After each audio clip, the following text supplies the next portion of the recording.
mengikuti pemaparan yang akan disampaikan oleh Bu Minarsih tentang diseminasi budaya positif, aksi nyata beliau dalam modul 1.4 dalam pendidikan guru penggerak angkatan 11 Kabupaten Tuban.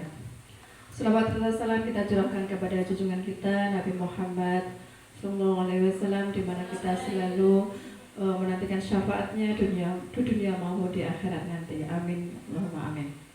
Baik, ibu-ibu, langsung saja acara hari ini. Yang pertama adalah sambutan dari Kepala TK Dharma Wanita 23 Desa Ngawon, Kecamatan Parengan.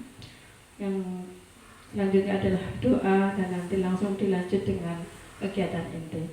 Namun sebelum itu, sebelum kegiatan dimulai, marilah kita buka dengan bacaan basmalah. Bismillahirrahmanirrahim. Baik, terima kasih.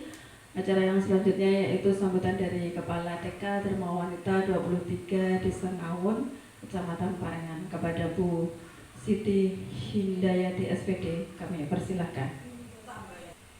Assalamualaikum warahmatullahi wabarakatuh. Alhamdulillahirabbil alamin wa bihi nasta'in ala umuri dunya waddin wa ala alihi washabihi ajmain, amma ba'du.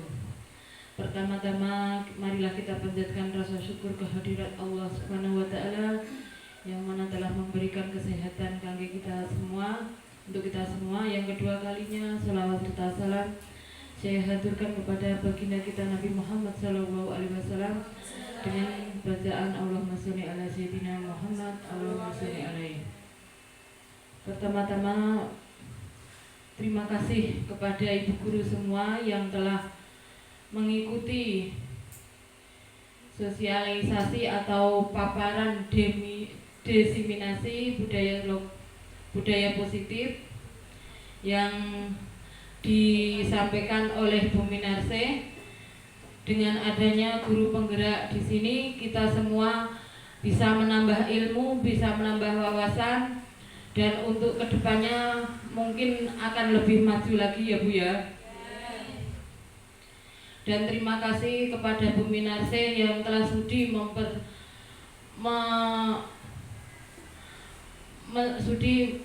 memberikan waktunya untuk mengikuti pembelajaran pendidikan calon guru penggerak. Semoga kita semua besok di jenjang yang dibuka oleh pendidikan Tuban akan kita ikuti semua.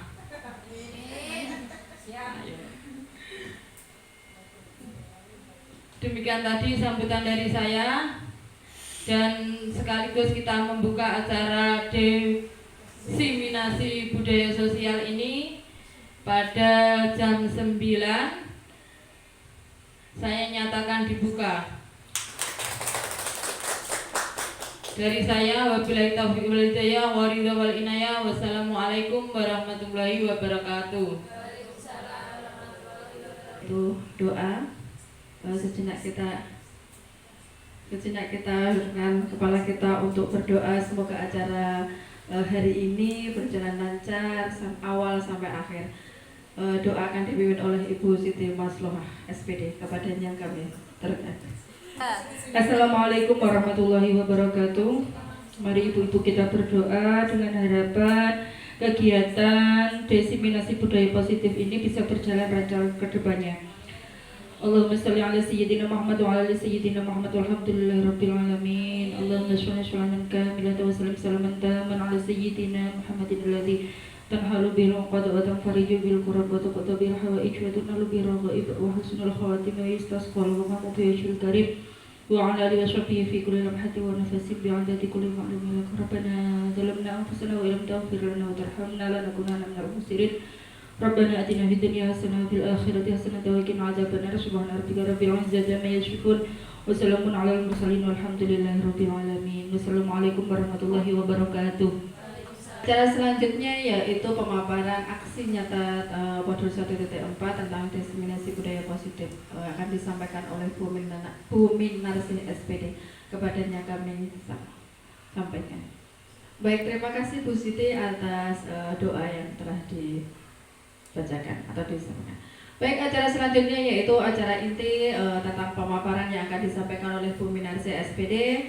Kepadanya Bu Minarsi SPD kami persilahkan. Tapi sebelum itu saya tutup terlebih dahulu. Wassalamualaikum warahmatullahi wabarakatuh. Monggo. Assalamualaikum warahmatullahi wabarakatuh. Waalaikumsalam warahmatullahi wabarakatuh. Selamat pagi teman-teman. Bagaimana kabarnya hari ini? Alhamdulillah. Luar biasa. Allahu Akbar. Yes. Masih semangat? Masih. Oke. Teman-teman, sebelum kita nanti belajar bersama ya terkait dengan diseminasi budaya positif, ice breaking dulu. Lakukan yang saya katakan. Oke, coba. Nanti kalau bilang ada kata kerjanya berarti harus berbuat atau yang melakukan apa kata kerja yang saya ucapkan. Oke, siap? Coba masih konsentrasi apa tidak? Tepuk 1, tepuk 2, 1. Apakah ada kata kerjanya? Tidak. Kenapa pakai tepuk? Berarti harus bilang 1. Ulangi lagi. Tepuk 2, tepuk 2, tepuk 2, 3, 3. Gitu. Oke, terima kasih. Oke, baiklah ibu-ibu yang kami hormati. Di sini saya akan menyampaikan ini adalah salah satu rangkaian tugas dari calon guru penggerak yang sudah saya ikuti kurang lebih 3 bulan ini. Sampai dengan modul 1.4 ini tentang diseminasi budaya positif aksi nyata pendidikan guru penggerak angkatan 11. Saya ini kelasnya 302A. Oke. Saya bisa berdiri di sini dengan bimbingan beliau-beliau yang hebat-hebat ini. Fasilitator saya ini dari Lamongan, namanya Ibu Dwi Dewatu Solika.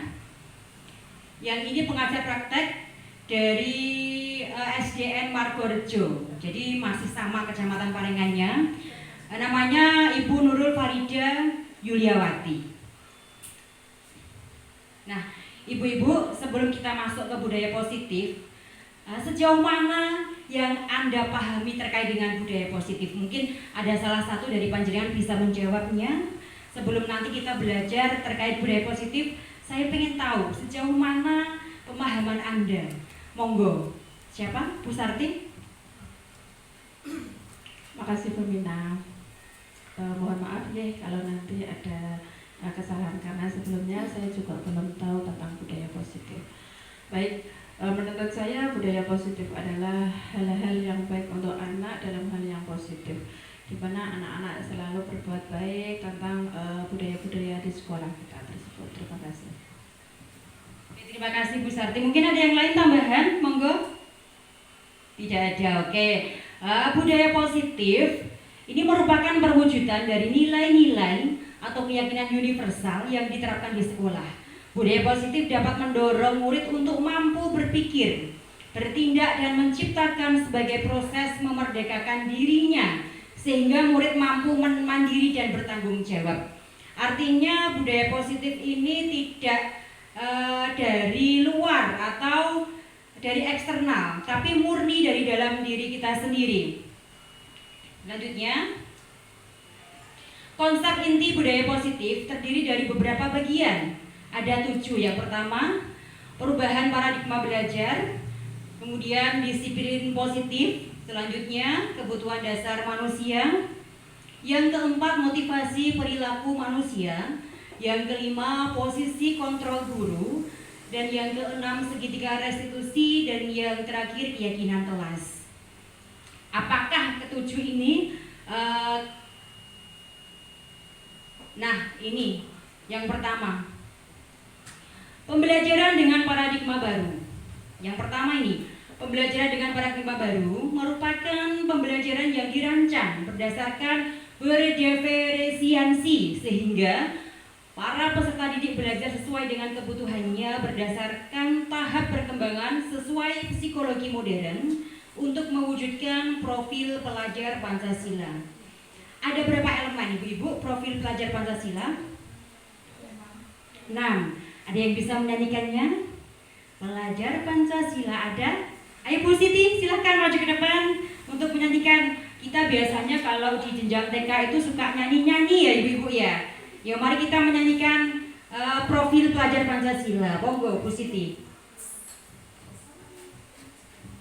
Ada yang bisa nggak? Bisa nggak? Belajar dulu ya. Sambil tepuk tangan ibu-ibu. Pelajar Pancasila beriman dan bertakwa pada Tuhan yang Esa dan berakhlak mulia, berkebinekaan global, gotong royong mandiri, kreatif dan bernalar kritis. Tepuk tangan untuk Bu Siti, teman-teman. Oke. Nah, ini tadi yang dinyanyikan Bu Siti nggih. Karena kita itu sudah kurikulumnya beda ya ibu-ibu. Dulu kurikulum 13, sekarang kurikulum merdeka. Jadi setiap guru harus tahu apa toh profil pelajar Pancasila itu elemen-elemennya apa. Nah, yang pertama beriman, bertakwa kepada Tuhan yang Maha Esa dan berakhlak mulia, mandiri, bernalar kritis, berkebinekaan global, bergotong royong, serta kreatif. Nah, ini 6 elemen yang kita harus hafal di luar kepala. Lanjutnya, disiplin positif. Disiplin positif adalah pembiasaan hal yang baik, mencakup sikap atau perilaku maupun tutur kata oleh seluruh warga sekolah, terutama bagi murid agar dapat berkembang menjadi pribadi yang kritis, mandiri dan bertanggung jawab. Sebagai pendidik, tujuan kita adalah menciptakan peserta didik yang memiliki disiplin diri, sehingga mereka berperilaku menjadi nilai-nilai kebajikan universal dan memiliki motivasi diri menuju perubahan perilaku ke arah yang lebih baik. Motivasi yang muncul dari intrinsik, jadi tidak usah tekanan ataupun melalui hukuman. Lanjutnya, kebutuhan dasar manusia. Apa toh kebutuhan dasar manusia itu? Yang pertama, ya, ini keterangannya, kebutuhan dasar manusia merupakan sesuatu yang kita lakukan untuk mendapatkan apa yang kita inginkan. Seluruh tindakan yang kita lakukan memiliki tujuan. Semua usaha terbaik yang kita lakukan agar kebutuhan dasar kita terpenuhi dengan baik. Selanjutnya, apa saja kebutuhan dasar manusia itu? Ada 5. Yang pertama, bertahan hidup. Ini kebutuhan fisik ya. Berarti untuk kebutuhan hidup itu ada makanan, kita itu butuh makan, butuh pakaian, butuh tempat tinggal, serta butuh keamanan dan kesehatan. Yang kedua, kasih sayang dan rasa diterima, dipedulikan, berbagi, kerjasama, dan menjadi bagian dalam kelompok. Nah, kadang ada anak didik kita itu pengen kebutuhannya dipenuhi, kebutuhan kasih sayang. Mungkin anak-anak kita sering jahil kepada teman, ya, itu mungkin karena dia pengen, atau kalau dulu itu caper ya, cari perhatian ibu gurunya. Nah itu sebetulnya kebutuhannya ada yang tidak terpenuhi, yaitu kebutuhan kasih sayang. Yang ketiga, penghargaan. Harga diri, keinginan untuk dianggap, memimpin, berprestasi dan didengar. Nah, ada anak kita yang selalu pengen kelihatan dia itu jagoan di kelas. Apa-apa harus dia dulu dinomorsatukan, pengen dihargai, pengen diakui bahwa aku ini loh yang paling pandai atau paling pinter. Selanjutnya, kebebasan. Mandiri, memilih pilihan, mencoba hal baru dan mampu mengendalikan arah dirinya. Nah, kebebasan ini biasanya kalau anak didik kita itu ada kegiatan yang dia itu merasa bosan. Guru, aku bosan dengan mewarnai, atau aku bosan dengan menulis, aku pengen hal yang baru. Nah, ini namanya kebutuhan dasar kebebasan. Selanjutnya kesenangan, bermain humor, antusias dan tertawa. Ada anak yang jahil, itu karena memang dia pengen menyenangkan dirinya sendiri. Aku terakhir suweneng seperti itu. Aku memang suweneng kalau ganggu koncoku seperti itu, gitu. Lanjut, motivasi perilaku manusia. Yang pertama, untuk menghindari ketidaknyamanan atau hukuman. Kita itu berbuat baik, disiplin karena menghindari ketidaknyamanan atau hukuman, karena takut bila dihukum. Selanjutnya, untuk mendapatkan imbalan atau penghargaan dari orang lain. Nah, kita berbuat baik, anak kita mau melakukan kegiatan atau tugas yang diberikan oleh guru itu semata-mata karena ingin mendapatkan bintang. Biasanya gini, apakah kamu tidak ingin mendapatkan bintang dari ibu guru, bintang 4 atau bintang 3 seperti itu. Selanjutnya yang ketiga, untuk menjadi orang yang mereka inginkan dan menghargai diri sendiri dengan nilai-nilai yang mereka percaya. Nah, ini yang muncul dari diri dalam anak sendiri. Jadi tanpa motivasi eksternal, tidak seperti yang pertama dan yang kedua. Nah, ada 5 gambar. Kira-kira jenengan bisa menebak yang pertama ini apa? Sebelum kita buka slide berikutnya.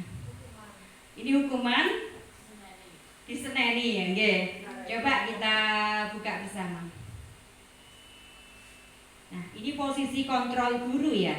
Ada 5. Kita sebagai guru itu, kalau guru zaman dulu itu memang lebih ke hukuman. Tapi kalau guru yang model sekarang itu kita mulai memperbaiki diri lah.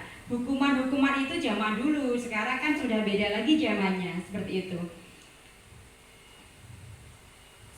Nah, betul yang ini penghukum. Selanjutnya, pembuat merasa bersalah. Guru berkata, tanpa harus melakukan tindakan yang menyakiti, tapi anak sudah merasa bahwa oh ternyata saya salah, seperti itu. Ini teman, pemantau, dan manajer. Jadi ada beberapa guru yang berbeda pendapat. Kalau saya itu lebih ke teman, atau mungkin yang lain lebih ke pembuat merasa bersalah. Itu tidak ada yang salah, tidak ada yang salah, karena pendapat orang itu bisa diterima dan tapi bisa diarahkan. Kalau yang penghukum, nah itu efeknya bagaimana? Itu dipikirkan lagi jangka panjangnya.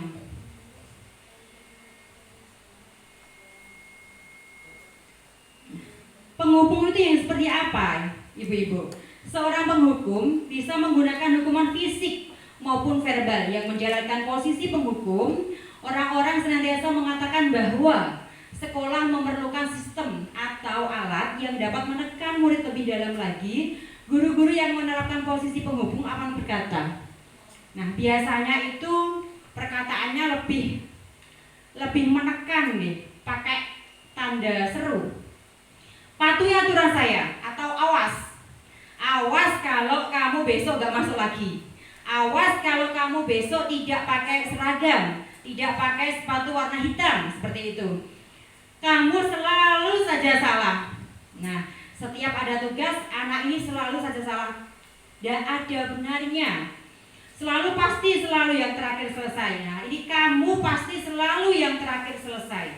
Jadi di antara teman-teman, anak itu sendiri yang paling terakhir, itu yang membuat gurunya berkata demikian. Nah, guru yang pakai perkataan seperti ini bertindak sebagai penghukum. Guru seperti ini senantiasa percaya hanya ada satu cara agar pembelajaran bisa berhasil, yaitu cara di A. Ciri khas penghukum adalah nada suara tinggi, bahasa tubuh, mata melotot, dan jari menunjuk-nunjuk menghardik. Nah, awas kalau besok kamu tidak bawa bekal. Nah, seperti itu. Tapi kalau guru TK kira-kira seperti itu apa enggak, ibu-ibu? Dan alhamdulillah kita tidak tipe guru yang penghukum ya. Selanjutnya, membuat merasa bersalah. Membuat merasa bersalah akan menggunakan keheningan yang membuat orang lain merasa tidak nyaman, bersalah atau rendah diri. Kata-kata yang keluar dengan lembut akan seperti ini, ibu-ibu. Bapak sangat kecewa sekali dengan kamu. Kalau kita mungkin gini, ibu kecewa sekali dengan kamu, nak. Kenapa kamu melakukan seperti ini? Itu ya. Nah, apakah ini bisa digunakan? Ada, kalau guru TK kita gunakan seperti ini tidak apa-apa. Karena ini pun tidak membuat anak merasa dendam. Di posisi ini, murid akan memiliki penilaian diri yang buruk tentang diri mereka. Murid merasa tidak berharga dan telah mengecewakan orang-orang yang disayanginya. Konsekuensi logis dari akibat penerapan peran kontrol pembuat rasa bersalah adalah murid akan merasa bersalah. Titik bersalah telah mengecewakan ibu dan bapak gurunya. Murid akan merasa menjadi orang yang gagal dan tidak sanggup membahagiakan orang lain. Bisa digunakan, tapi efek atau dampaknya itu murid akan merasa bahwa dia, kenapa sih aku kok tidak bisa ya membahagiakan orang lain, seperti itu. Yang ketiga, posisi kontrol sebagai teman. Teman tidak menyakiti murid, namun akan tetap berupaya mengontrol murid melalui pendekatan persuasif. Posisi teman pada guru bisa berdampak negatif atau berdampak positif. Jadi ada dua dampak. Posisi berdampak positif di sini berupa hubungan baik yang terjalin antara guru dan murid. Guru di posisi teman menggunakan hubungan baik dan humor untuk mempengaruhi seseorang. Mereka akan berkata, biasanya guru yang pakai posisi kontrol sebagai teman itu sering gini, ayo bantulah demi ibu, demi bapak ya. Ya sudah, kali ini tidak apa-apa, dimaafkan. Nanti bapak bantu bereskan. Kalau anak-anak memakai mainan, nah tidak dikembalikan, tidak apa-apa, untuk kali ini sambil dibantu ibu guru. Nah itu sebetulnya kita itu sudah memposisikan sebagai teman kepada anak. Nah kemudian berdampak negatifnya dari posisi kontrol teman adalah bila suatu saat guru tersebut tidak membantu, maka murid akan kecewa dan berkata, saya pikir ibu adalah teman saya, ternyata tidak.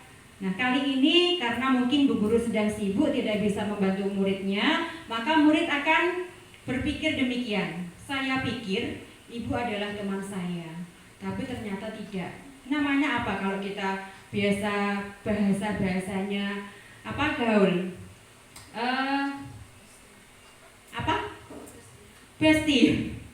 Biasanya kita hanya harapan palsu ya di PHP ya. Iya, di PHP muridnya. Murid merasa dikecewakan dan tidak mau lagi berusaha. Hal lain yang mungkin timbul adalah murid hanya akan bertindak untuk guru tertentu dan tidak untuk guru lainnya. Jadi tidak berlaku untuk semua guru. Kalau Pak guru ini dia lebih semangat, ganti guru beda lagi. Nah, kalau kita sebagai guru TK, guru kelasnya memang hanya itu-itu saja. Tapi terkadang karena ada tugas lain kan digantikan dengan guru lain. Nah, itu nanti yang akan membuat anak merasa kecewa. Yang keempat, sebagai pemantau. Memantau berarti mengawasi titik. Pada saat kita mengawasi, kita bertanggung jawab atas perilaku orang-orang yang kita awasi. Seseorang yang menjalankan posisi pemantau, titik pertanyaan yang akan diajukan seorang pemantau adalah, nah ini yang ditanya seperti ini Bu, peraturannya apa? Apa yang telah kamu lakukan? Dan sanksi apa? Atau konsekuensinya apa? Itu pertanyaannya.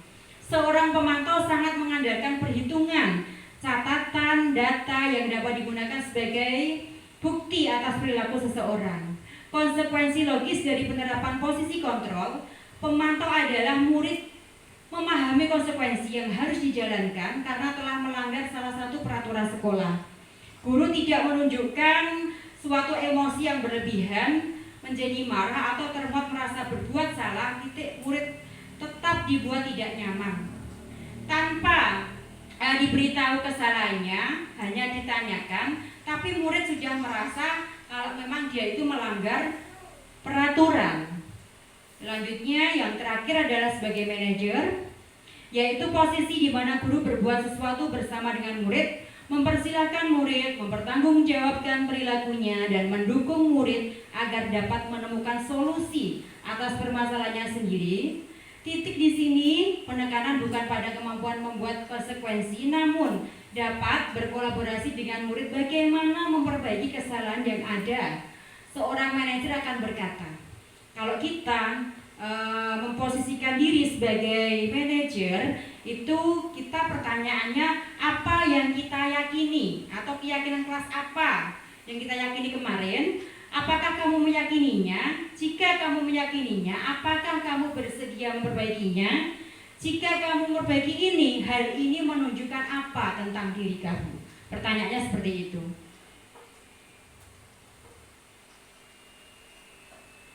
Lanjut, ini segitiga restitusi. Apa toh segitiga restitusi itu?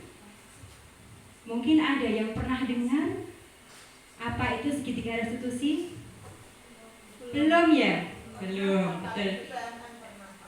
Oh iya, di PMM ada. Bu Sarti pernah mendengar atau memahami mungkin restitusi, segitiga restitusi apa Bu Sarti? Monggo, mungkin dapat disampaikan kepada teman-teman.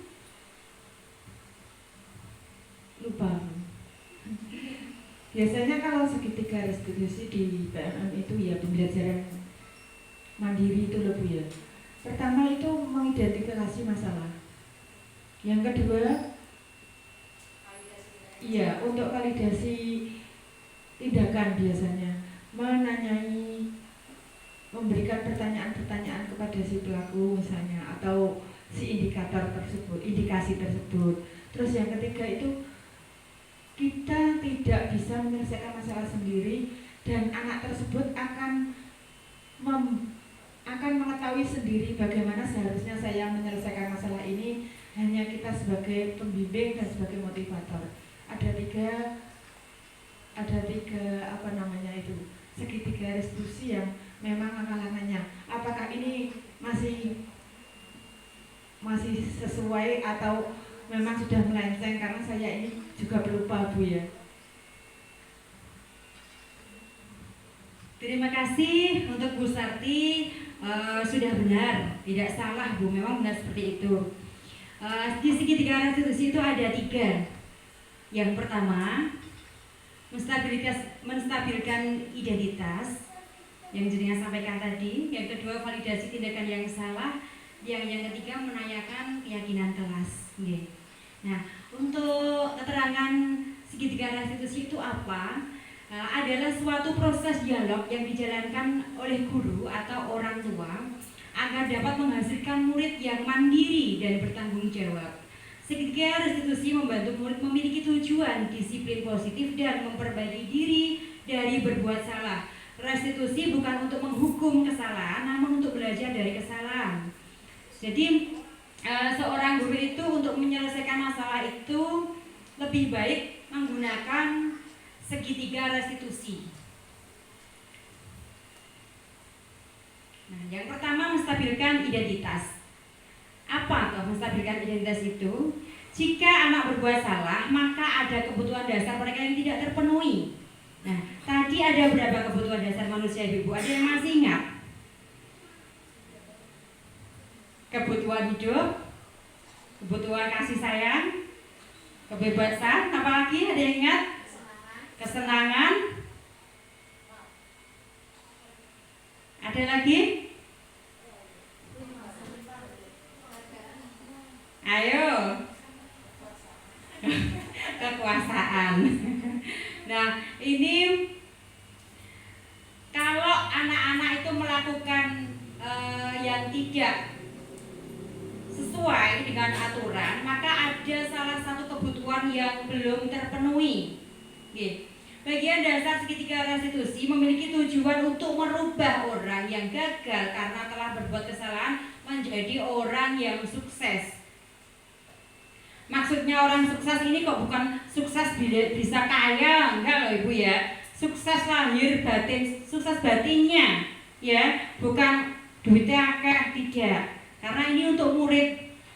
Validasi tindakan yang salah. Menurut teori kontrol, semua tindakan manusia baik atau buruk pasti memiliki maksud atau tujuan tertentu. Ketika kita menolak anak yang berbuat salah, dia akan tetap dalam masalah. Yang diperlukan adalah kita memahami alasan melakukan hal tersebut sehingga anak merasa dipahami.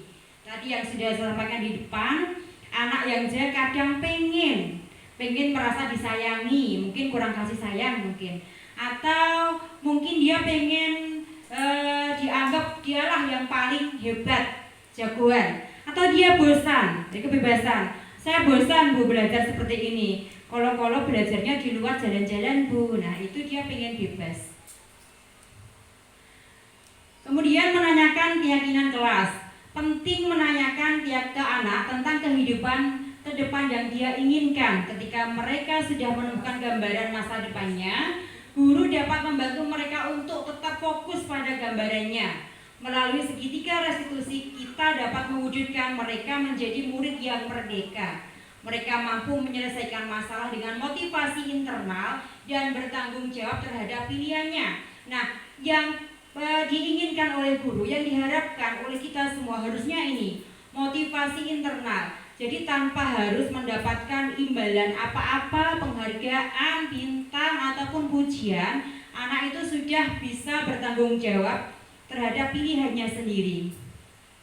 Nah, ini adalah contoh saya menggunakan segitiga restitusi, Ibu-Ibu.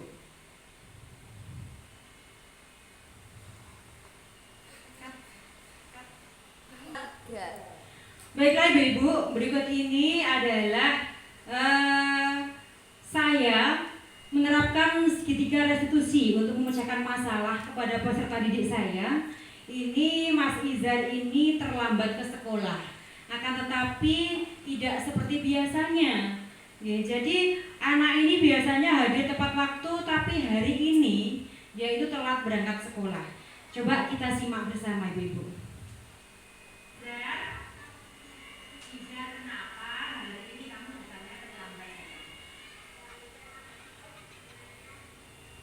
Nah, ini menstabilkan identitas Ibu-Ibu.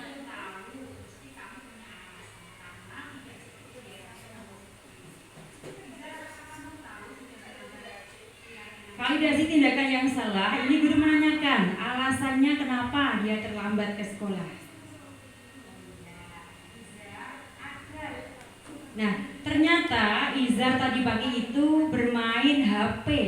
Jadi sampai lupa waktunya mandi dia asik main HP.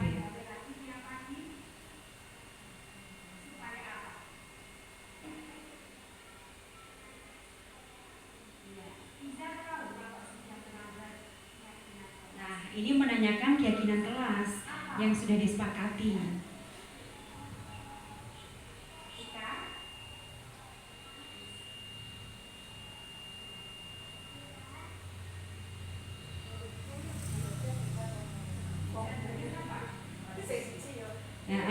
Disiplin waktu yang sudah dilanggar Mas Izar. Memang anaknya pemalu. Jadi kalau ngomong tidak keras, pelan ngomongnya.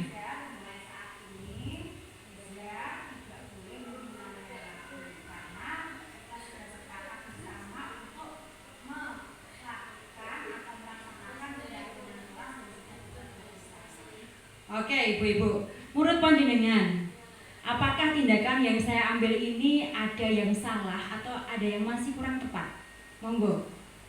Monggo saya pengen komentar yang jenengan sampaikan kepada saya. Jadi kedepannya nanti mungkin kalau masih ada yang kurang akan saya perbaiki lagi. Monggo, Bu Sarti. Ya, terima kasih Bu Mina.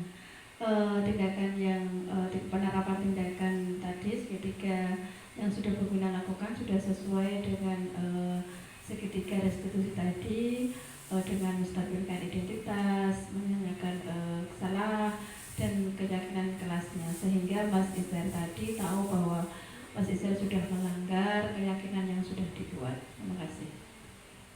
Terima kasih Bu Sarti. Apa mungkin panjenengan pernah melakukan pemecahan masalah dengan menggunakan segitiga restitusi? Ada yang sudah pernah menggunakan? Oh iya, Bu Sarti sudah pernah melakukannya dengan siswanya, memecahkan masalah, akan tetapi Bu Sarti belum tahu bahwa yang dipakai ini sudah segitiga resolusi dengan menstabilkan identitas, validasi tindakan yang salah, dan menanyakan keyakinan kelas, gitu ya Bu Sarti ya. Yang selanjutnya ini ada kasus kedua. Nah, anak ini di kelas yang semula dianya itu aktif, tidak pernah marah-marah, tapi untuk pagi itu dia itu tidak mau mengerjakan tugas dan marah-marah dengan temannya. Nah, ini pemecahan masalah yang saya lakukan. Sekarang coba kita lihat bersama. Saya di kelas marah-marah dan tidak mau mengerjakan tugas.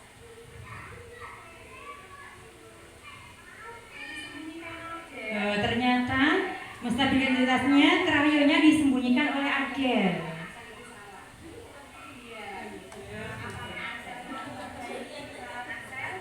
Nah, validasi tindakan, ya, Axel mau memperbaiki kesalahannya.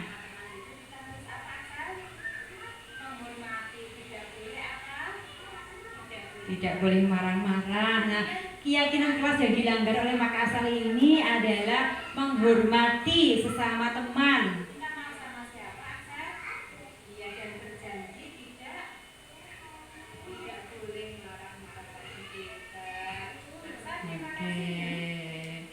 Ini dengan Mas Axel. Mungkin ada masukan terkait saya memecahkan masalah dengan Mas Axelnya ini kasus kedua. Ada masukan Ibu-ibu? Tidak. Oke, terima kasih. Yang selanjutnya ini keyakinan kelas. Keyakinan kelas itu apa sih? Apakah aturan? Ibu, apa tuh keyakinan kelas itu? Monggo, Bu Lia mau menjawab? Keyakinan kelas adalah kesepakatan yang diyakini antara guru dan siswa dan warga yang ada di sekolah. Terima kasih, Bu. Terima kasih Bu Lia. Keyakinan kelas itu suatu kesepakatan. Jadi antara guru dan murid itu sepakat. Jadi misalkan kalau gurunya melanggar bagaimana? Sesuai dengan kesepakatan, konsekuensinya juga nanti dilakukan Bu Guru. Jadi tidak berlaku untuk siswa saja, tapi juga dengan gurunya. Maka kita sebagai guru harus apa teman-teman? Harus memberi contoh atau teladan yang baik agar murid itu bisa meniru perbuatan baik kita. Nah, ini adalah kegiatan waktu saya di kelas untuk membuat keyakinan kelas nih. Kita lihat sama-sama karena ini satu kelasnya saya sekat, disekat jadi agak begitu ramai Ibu-ibu.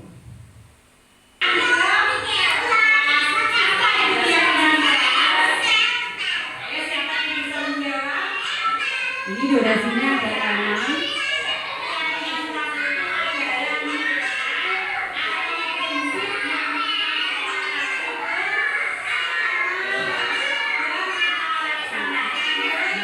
Ibu-ibu, ada siswa saya yang seperti ini.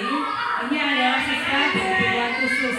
Jadi kalau saya pengen mengembangkan pengembangan yang harus yang ada di lembaga saya, yang harus dikuasai setiap siswa itu harus ada pendekatan yang khusus.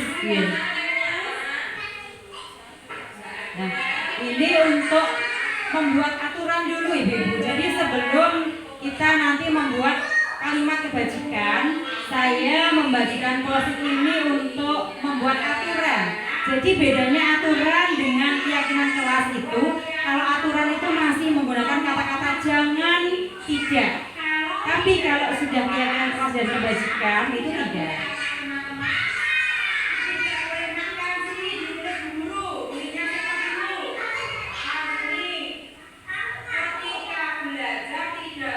Nah, memakai kata-kata tidak boleh makan.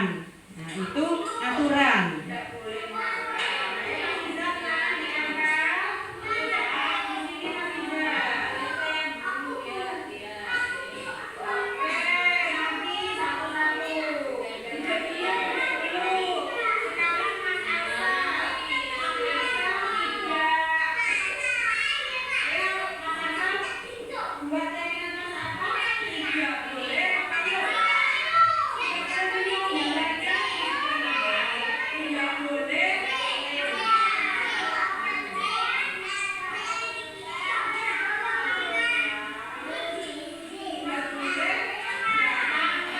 Nah, tidak boleh datang telat atau terlambat. Jadi keyakinan kelas atau aturan-aturan yang dibuat itu tidak hanya dari gurunya, tapi siswa itu mengemukakan usulan-usulannya.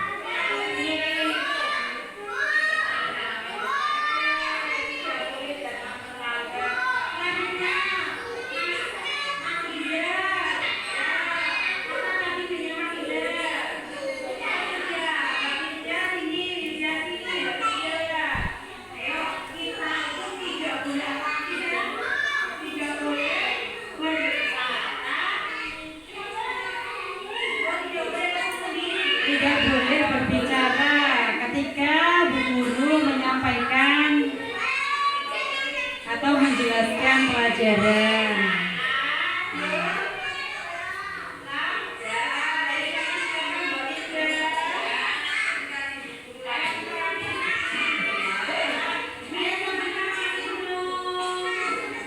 Memang kalau di jenjang TK itu agak rame nggih, dan tidak bisa diatur seperti halnya di jenjang di atas kita di SD atau SMP bahkan SMA.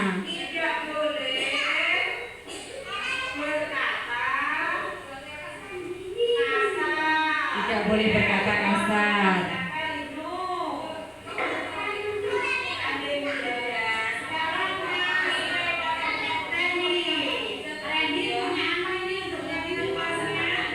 Dari ke-8 siswa yang kelompok B, ini ada satu yang tidak masuk. Jadi 7 anak itu mengemukakan pendapatnya yang berbeda-beda.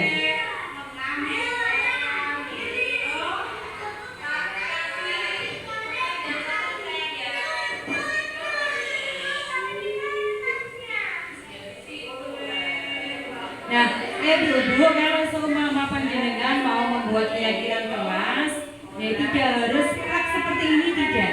Tapi setiap guru biasanya lebih kreatif, punya cara sendiri supaya anak itu antusias.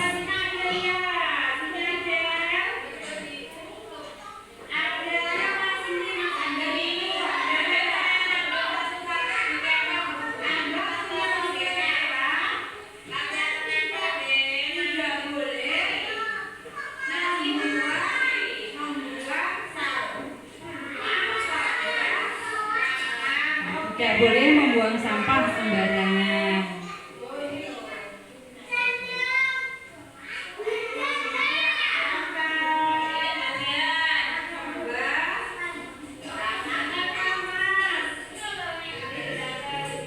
Nah, setelah aturan yang kita buat bersama ini selesai, kemudian anak-anak akan membuat kalimat kebajikan sebelum masuk ke keyakinan kelas.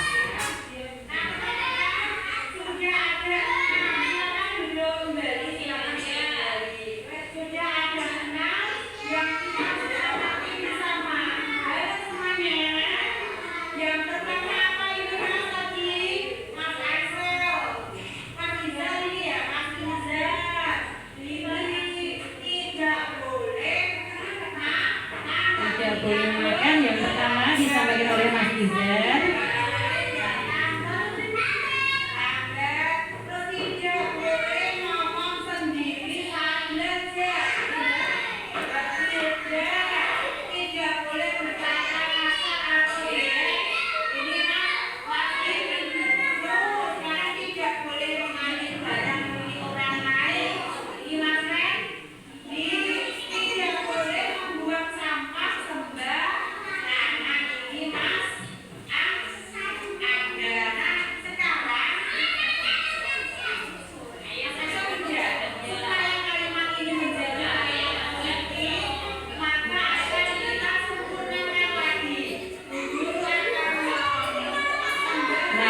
Ini yang kedua Ibu, karena kalimat di aturan itu kalimatnya mengandung kalimat negatif.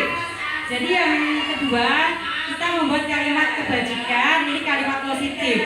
Yang tidak atau jangan itu sudah tidak ada lagi.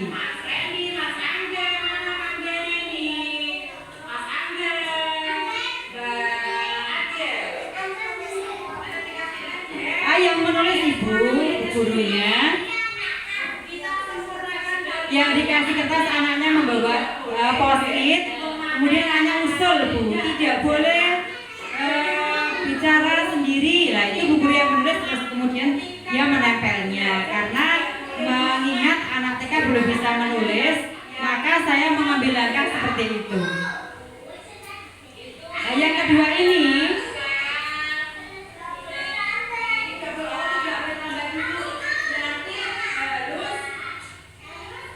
disiplin. Nah, yang tidak boleh terlambat itu menjadi kata-kata disiplin atau tepat waktu, seperti itu, atau disiplin dan kerapian.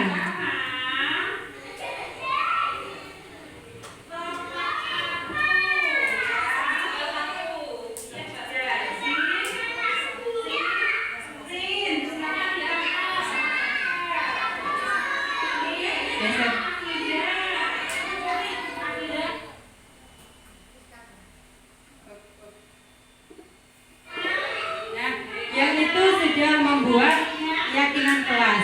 Jadi misalkan tidak boleh membuang sampah sembarangan, menjadi jagalah kebersihan, seperti itu.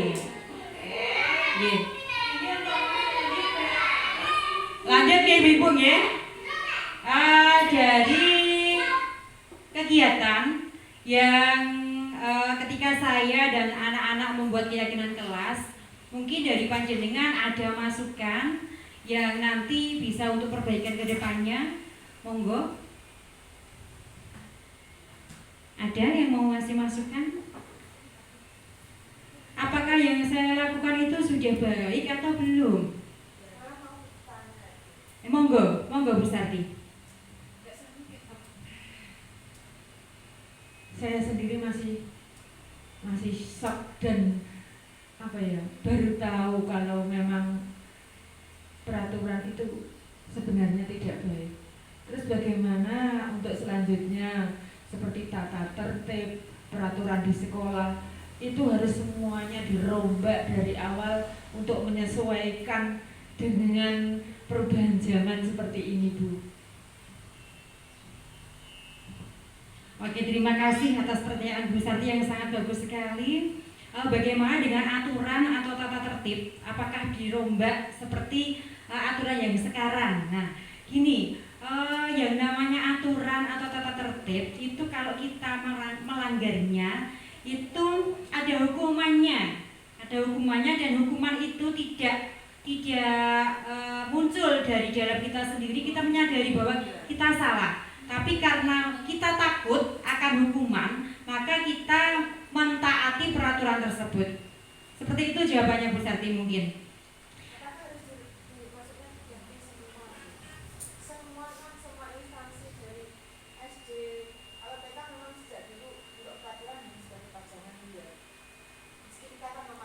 Iya betul. SD sampai SMA kan semuanya mempunyai peraturan.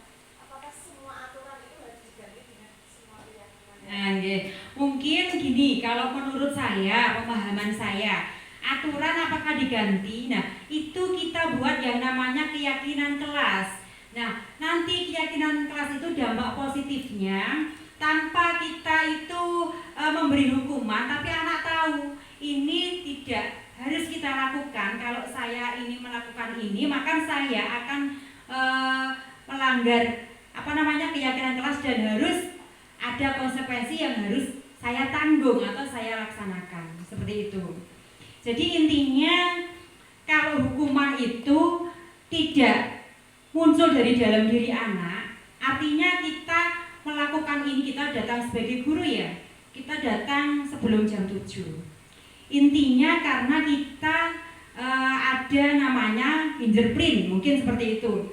Atau mungkin ada penilaian dari kepala sekolah kita bahwasanya guru yang aktif, guru yang bisa hadir sebelum ini, yang tidak pernah telat, tidak pernah izin, nanti ada reward tersendiri. Nah, itu motivasi eksternalnya. Tapi kalau keyakinan kelas atau keyakinan yang nanti dibuat sesama guru dan kepala sekolah itu kita sudah menyadarinya tanpa harus ada teguran atau hukuman yang nanti diberikan oleh kita, seperti itu. Ibu-ibu, sebelum selesai, nggih, kita latihan dulu. Ini pasti panjenengan sudah bisa. Ini saya pengen pengen melihat apa yang sudah saya sampaikan itu sejauh mana. Kira-kira panjenengan paham apa tidak? Kita tadi sudah belajar bersama kurang lebih hampir 1 jam, nggih. Coba yang pertama, ini ada peraturan dan yang sebelahnya keyakinan kelas. Nggih.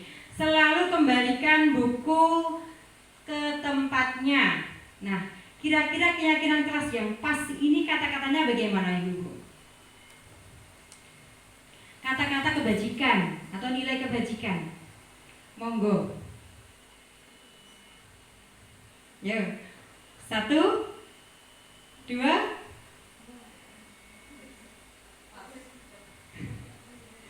Tidak ada yang menjawab, berarti tadi saya hampir 1 jam belum bisa memahamkan panjenengan. Ayo, coba dicoba jawabannya apa, kata-kata kebajikannya.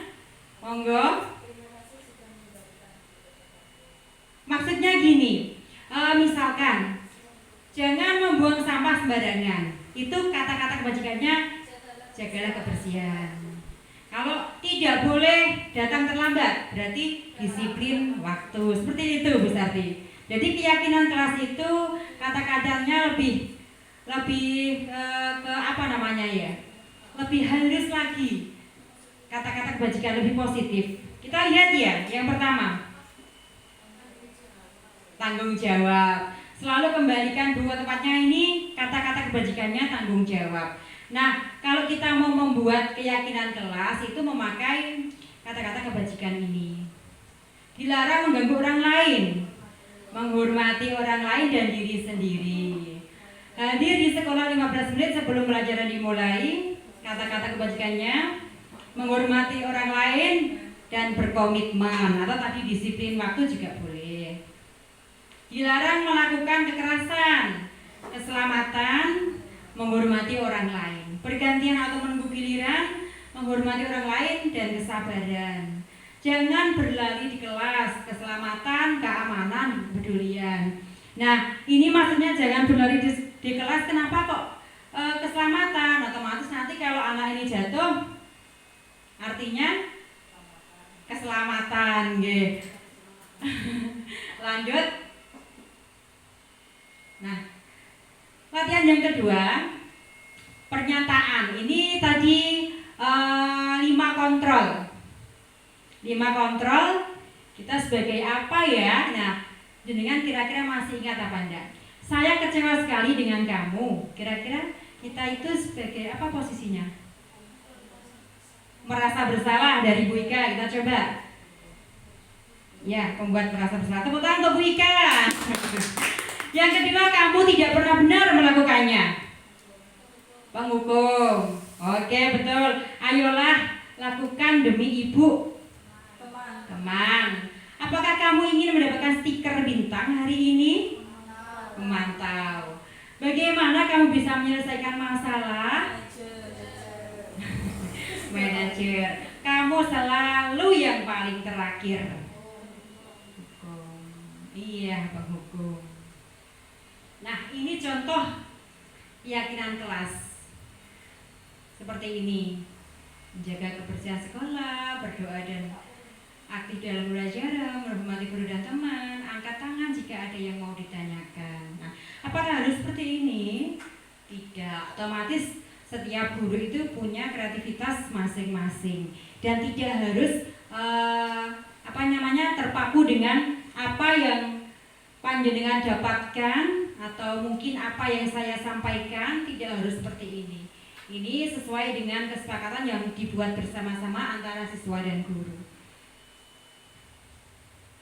Oke, terima kasih. Salam guru penggerak, tergerak, bergerak, dan menggerakkan. Baiklah Ibu-Ibu, hari ini sebelum saya akhiri, saya pengen umpan balik dari panjenengan. Selama kita belajar kurang lebih 1 jam, nah saya ingin membagikan umpan balik. Nanti tolong salah satu dari panjenengan menyampaikan di depan refleksinya seperti apa. Monggo. Oke, Ibu sudah menerima semua? Silakan diisi, kita break 5 menit menunggu panjenengan mengisi. Nanti tolong salah satu dari panjenengan untuk membacakan di depan refleksi yang sudah kita dapatkan selama belajar 1 jam ini. Oke, selamat mengerjakan. Oke. Oke, sudah semua Ibu? Sudah, baiklah. Siapa yang membacakan? Monggo. Oke, Bu Sarti silakan. Teman-teman, kita dengarkan refleksi dari Bu Sarti, umpan balik yang akan disampaikan setelah mengikuti kegiatan diseminasi ini. Monggo Bu Sarti. Umpan balik aksi nyata budaya positif. Nomor 1, dari paparan yang disampaikan sebelumnya, saya berpikir tentang budaya positif adalah disiplin positif adalah aturan yang harus ditaati, kalau melanggar akan mendapatkan hukuman. Yang kedua, ternyata budaya positif adalah suatu karakter positif yang muncul dari dalam diri tanpa adanya paksaan dan tekanan dari luar. Yang ketiga, langkah kecil yang akan saya lakukan setelah ini adalah akan menerapkan 5 posisi kontrol sebagai manajer karena lebih tepat tanpa memberi hukuman dan anak mempunyai kesadaran dan kesepakatan untuk merubah perilaku yang lebih baik lagi. Oke, terima kasih Bu Sarti sudah membacakan umpan balik. Ini ada yang ditanyakan lagi? Pas ya, alhamdulillah ya.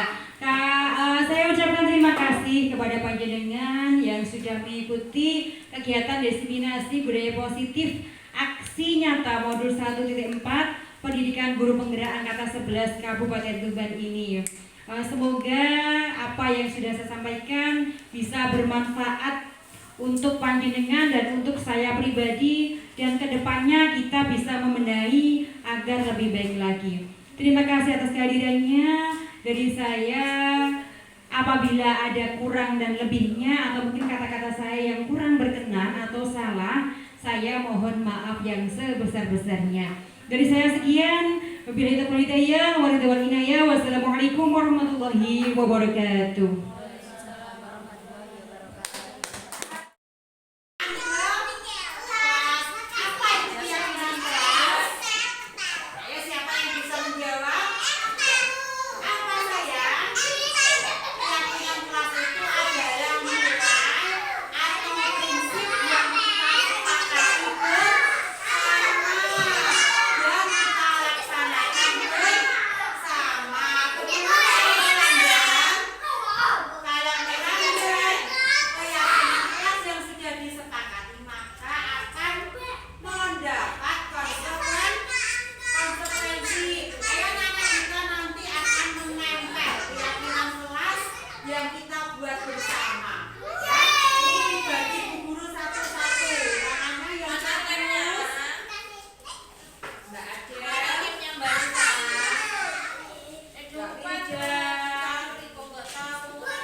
Disiplin waktu harus apa?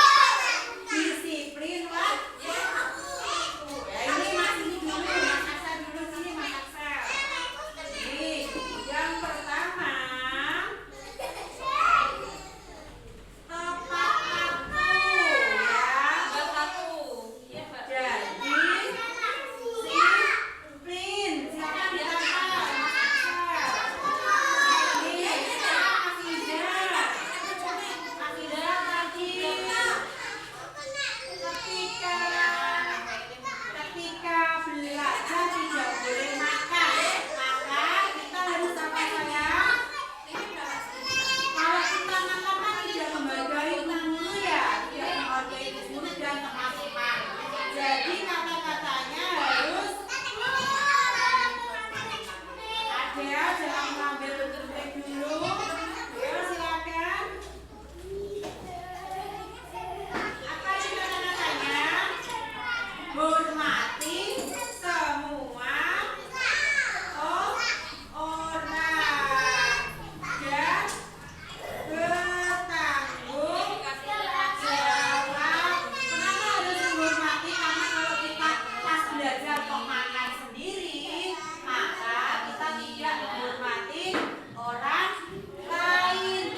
datang tepat waktu dan tidak terlambat.